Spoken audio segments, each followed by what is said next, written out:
Creating manga is not just about your drawing skills. In his book, Hirohiko Araki says that it is an amalgamation of skills.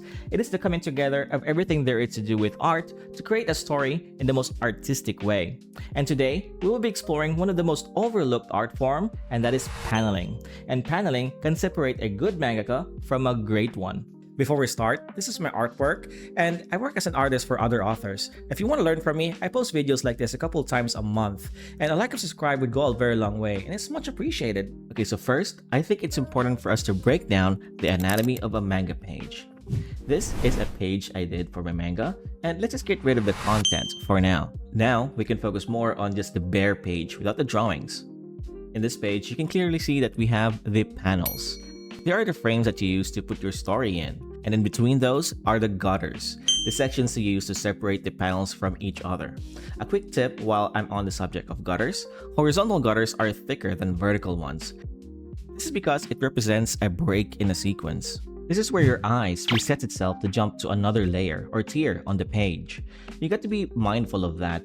I'll get into tiers in a bit. Vertical panels represents a certain sequence, and you must be able to fit that sequence into that single tier before it breaks and jumps to the next tier. A good mangaka can make this experience seamless. But what exactly are tiers? This is just the layering of the panels that you plan to put on the page. On the example I just gave, there are 3 tiers on this page, and on this one there are 2. Older comic books and mangas often use more than 3 tiers. More modern interpretations only uses 2 to 3 tiers, sometimes 4 if you're trying to be really generous about your page. And now that we got that out of the way, let's get into our first tip, which is don't overly crowd your page. Less is more. An overcrowded page with tons of panels makes it really hard to draw really well because you have to draw really small on the page. And not to mention overloading your readers with too many things going on at the same time. This is one of my favorite tips because as an artist, I want to show off my artwork. If there's less things on the page, the easier I can draw and therefore results on a better drawing. Plus, it's less pressure too. I mean, drawing on a page with a lot of panels like this is a lot more stressful than doing something like this, right?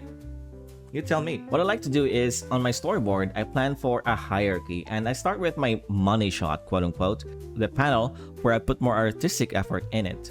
And I place this strategically on my page too, but every other panel around it is a supporting panel. But you have to be careful too. When thinking of a hierarchy, you also need to think of the flow, and that's where my second tip comes in.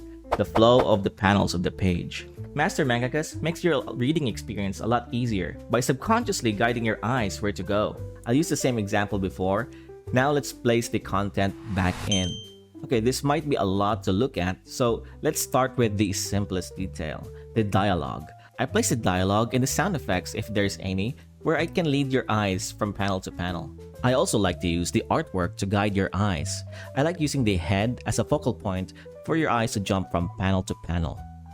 Another thing you can do is if you're really good at posing, you can use the flow of the body of your characters to guide your reader's eye. Like here, I use the direction of the hands through the foreshortened leg and right up to the last panel. For my third tip, make sure your panels don't look similar on a page-to-page basis. On your storyboard, your panels should look unique when you put them together. You want to do this because storyboarding prevents panels from looking the same. On my video about Feng Zhu, I talk more about the importance of learning photography, since it will give you an insight as to how cameras work and different angles that you can experiment with. To avoid repetition, try using different camera angles, even if it's just a conversation page, just to make it look a little bit more interesting. I often use dynamic foreshortening shots for my action scenes where you can see the full poses of the characters like this. Or how about a wide shot where you can see the character and the location at the same time.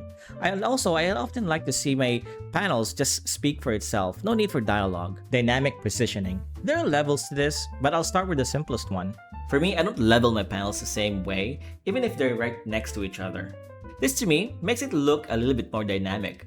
I find beauty in grit and imperfections like this. To add a little bit more dynamism to it, try using an angled panel for your action scenes like this. You can even get creative with the angles like these panels over here.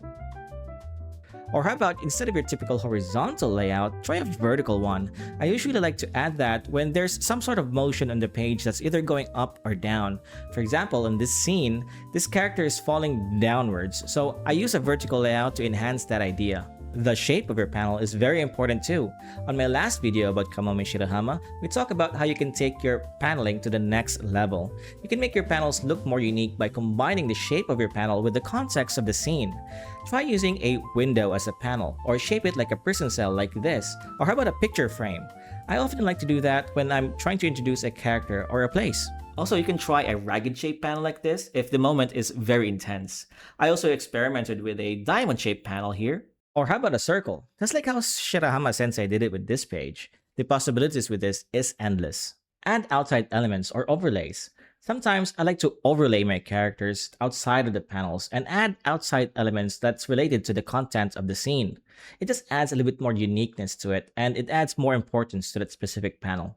You can even overlay environment details like the rocks flying out of the panel like this, or characters out of bounds overlaying with other panels to give it more importance. You can also try not paneling at all, or at least do it minimally. This is probably the most difficult trick out of my sleeves. To achieve this, you must be very creative about the flow of your scenes and be very clear as to what's happening on that panel. Here, I only attempt a 2-panel page where I use the rocks as a separation from panel 1 and panel 2. And if you notice, on this page, there's actually only 2 noticeable panels. The rest of them are just overlays. I also do it here too, where I use the energy as a separation for panel 1 and the rest of the page. Alright, with all of that in mind, we're going to try and draw a page with all that we've learned today. Let's go! Okay, so first, I start with a storyboard. This is so that we can plan ahead of time on what the page will look like. Draw your storyboard small, so you don't have to commit to anything big. You can also try and make multiple pages at the same time, so at least you'll know how they look when they're right next to each other. And of course, we're going to have our sketch. Next, I plan on which panels will be more important than the rest. But first, let me show you my panels. Since I'm drawing an action page, I'm going to draw my panels really big so I can emphasize the poses of my characters. For hierarchy, I want to guide my reader's eyes where to go next. Naturally, we start here. And I know, Manga starts from the right side, but just for the sake of this video, we're going to start from the left. Then we're going to use the poses of our characters to guide the viewers where to go next.